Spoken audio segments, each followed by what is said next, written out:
Era a véspera de fim de ano em 2019, quando as autoridades da China admitiram ter um probleminha. Um número crescente de pessoas estavam desenvolvendo tosse seca e febre antes de pegar pneumonia. Para alguns, se tornou fatal. Os médicos nomearam a doença como Covid-19, ou doença de coronavírus de 2019, indicando que um tipo de vírus estava causando a doença. Quando tentaram rastrear a origem, encontraram uma fonte provável, um mercado de alimentos em Wuhan. Dos primeiros 41 pacientes, 27 frequentaram esse mercado. Não era evidência conclusiva, porém as autoridades chinesas fecharam imediatamente o mercado. Eles já tinham visto isso acontecer em um local como este. Autoridades de saúde entraram em alerta com a primeira suspeita de pneumonia asiática no Brasil. 2.223 casos foram confirmados em outros países, com 78 mortes. Em 2002, um coronavírus surgiu em um mercado semelhante no sul da China. Chegou a 29 países e matou quase 800 pessoas.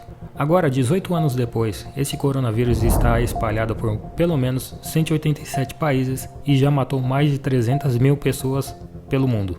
O que estes mercados têm em comum com os surtos de coronavírus? E por que isso está ocorrendo na China?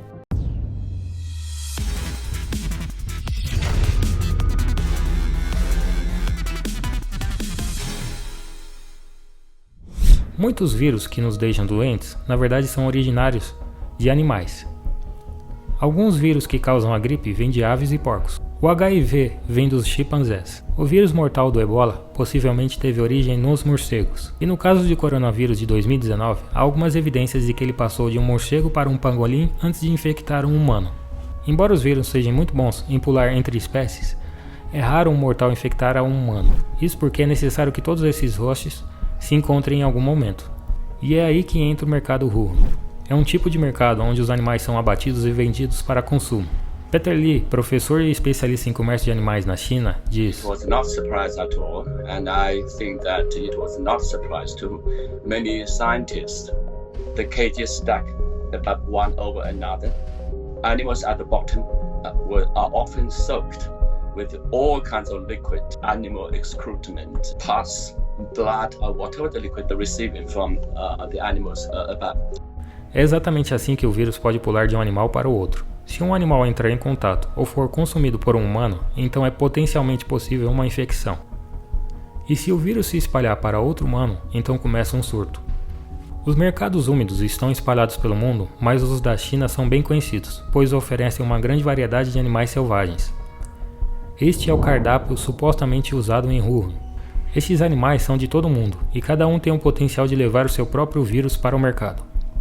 A razão pelo qual esses animais estão todos no mercado é por causa de uma decisão do governo da China feita há décadas atrás. Na década de 70, a China estava desmoronando, a fome matou mais de 36 milhões de pessoas. O regime comunista controlava a produção de alimentos e estava falhando em alimentar seus mais de 900 milhões de pessoas. Em 1978, à beira do colapso, o regime abandonou esse controle e permitiu a agricultura privada. Enquanto grandes empresas controlavam a produção de alimentos populares como a carne de porco e aves, os pequenos produtores voltavam-se para a captura e criação de animais selvagens para se sustentar. As pessoas são muito pobres e comem qualquer coisa viva. Um ditado chinês diz: um animal que tem estômago voltado para o chão e traseira voltada para o céu é comestível. Não se sabe ao certo quantos cães são sacrificados a cada ano na China. As estimativas variam entre 10 milhões até 43. E desde que começou a sustentar o povo, o governo chinês deu apoio.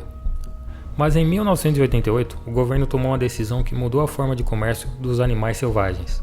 Uma lei que promulgava a vida selvagem, que designava os animais como recursos de propriedades pelo próprio Estado e pessoas protegidas na utilização dos recursos da vida selvagem. A lei também incentivou a domesticação e a criação de animais selvagens, com isso nasceu uma indústria. Pequenas fazendas se transformaram em operações de tamanho industrial. Por exemplo, essa fazenda começou com apenas 3 ursos e cresceu para mais de 1.000 ursos após a regulação dada pelo governo chinês. Populações maiores significam mais chances de animais poderem espalhar doenças. Os agricultores também estavam criando uma grande variedade de animais, o que significava mais vírus nas fazendas.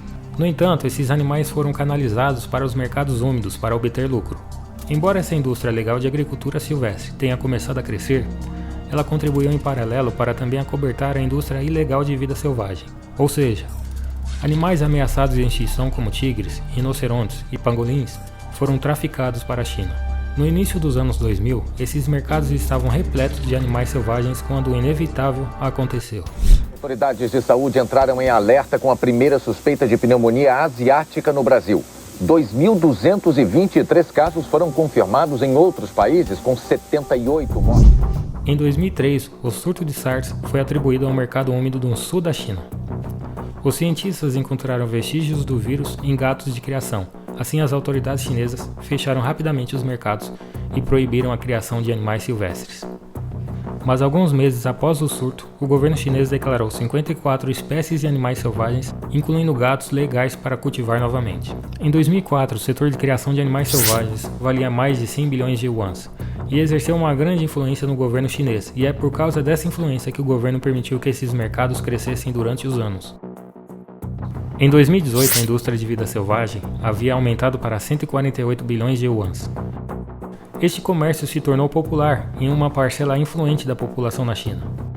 E foi essa minoria que o governo chinês escolheu favorecer a segurança do resto.